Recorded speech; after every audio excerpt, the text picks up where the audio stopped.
If you're seeing this video, it might be time for you to leave your country.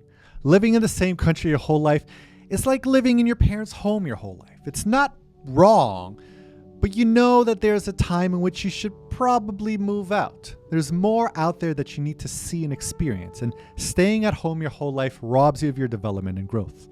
I'm reminded of astronauts who, once they have some space, literally, from the world, they take on a different worldview and realize that a lot of the squabbles are so unimportant.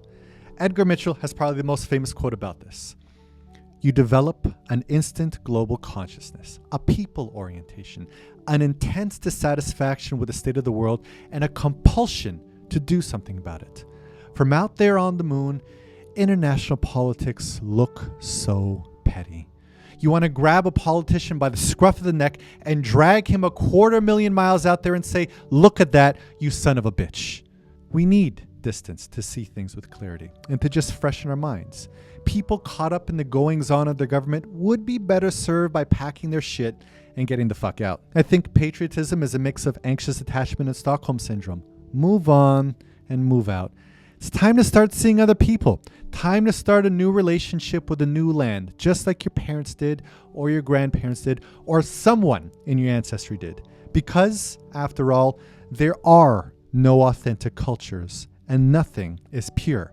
Every land has been influenced by people outside of it, and the idea of the indigenous has elements of a seniority complex to it.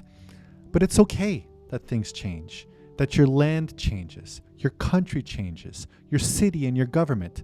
And it's a great idea for you to change as well, to live somewhere else, to see the world as other people see it, to see different sports and eat different foods, hear different languages, and to start to think in different words and values that you weren't born into. The way that people are caught up in politics, to me, seems like a justification of your cortisol addictions.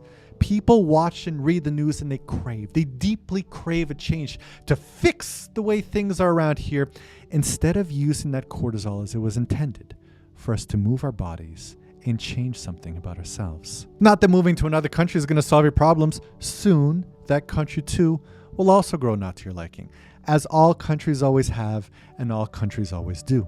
And it will be time to move again, not just our bodies, but our locations. Exploration has always been a part of us, and it's something we're forgetting at the expense of our health and well-being.